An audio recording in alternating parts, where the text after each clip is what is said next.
नमस्कार शेतकरी मित्रांनो फ्रेंड ऑफ फार्मर्स या चॅनलवर आपले सहर्ष स्वागत आहे। मित्रांनो, राज्यातील 6 जिल्ह्यातील शेतकऱ्यांना खरीप 2023 मधील पीक विम्याचे प्रलंबित 1927 कोटी रुपये मिळणार आहेत। मित्रांनो, ओरिएंटल कंपनीच्या माध्यमातून ही रक्कम शेतकऱ्यांच्या खात्यात जमा केली जाणार आहे।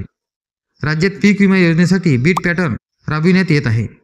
बीट पॅटर्ननुसार विमा भरपाई एकूण विमा हप्त्याच्या 110% जास्त असल्यास 110% विमा भरपाई विमा कंपनी देते, तर त्यापुढची भरपाई राज्य शासनाच्या माध्यमातून देण्यात येते। ओरिएंटल कंपनीची विमा भरपाई यंदा 110% जास्त आली होती। मित्रांनो, ओरिएंटल कंपनीचा विमा भरपाई एकूण विमा हप्त्याच्या 200 ते 300% आला होता।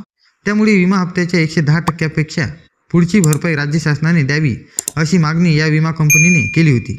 मित्रांनो, ओरिएंटल विमा कंपनीला विमा हप्त्यापोटी एकूण 1255 कोटी रुपये मिळाले होते, पण या कंपनीकडे विमा भरपाईची रक्कम 3307 कोटी रुपये आली होती।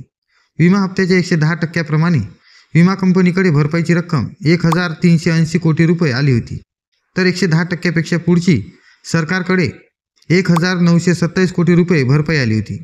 मित्रांनो, कंपनीने शेतकऱ्यांना पीक विमा भरपाईची रक्कम देण्यासाठी राज्य सरकारकडे 1927 कोटी रुपयांची मागणी केली होती। आता राज्य सरकारने ही रक्कम विमा कंपनीला दिली आहे, त्यामुळे या 6 जिल्ह्यातील शेतकऱ्यांना विमा भरपाई मिळण्याचा मार्ग मोकळा झाला आहे। मित्रांनो, मागील हंगामात दुष्काळी परिस्थिती असल्याने पिकांना मोठा फटका बसला होता, त्यामुळे खरीप हंगाम 2023 मध्ये विक्रमी विमा भरपाई मिळाली।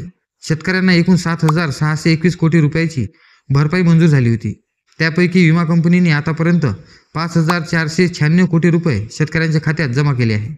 आता आणखी 1927 कोटी रुपये मिळणार आहे। मित्रांनो, यामध्ये नाशिक, जळगाव, नगर, सोलापूर, सातारा आणि चंद्रपूर या जिल्ह्यांचा समावेश आहे। जिल्हानिहाय मंजूर भरपाई।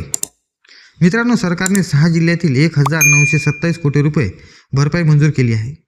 यात नाशिक जिल्ह्यातील शेतकऱ्यांसाठी 656 कोटी रुपये, जळगाव जिल्ह्यात 470 कोटी रुपये, नगर जिल्ह्यात 713 कोटी रुपये, सोलापूर जिल्ह्यात 266 कोटी रुपये, सातारा जिल्ह्यात 27.73 कोटी रुपये आणि चंद्रपूर जिल्ह्यात 58.90 कोटी रुपयांची भरपाई देण्यास मंजुरी दिली आहे।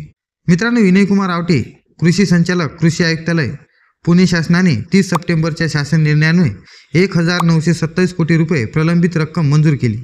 ही रक्कम ओरिएंटल जनरल इन्शुरन्स कंपनीमार्फत शेतकऱ्यांच्या खात्यावर तातडीने जमा करण्याची कार्यवाही करण्यात येत आहे।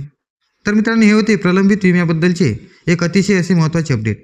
तर मित्रांनो, आशा करतो ही माहिती तुमच्या नक्की उपयोगी पडेल। व्हिडिओला लाईक करा, कमेंट्स करा आणि ही माहिती जास्तीत जास्त आपल्या मित्रांपर्यंत शेअर करा।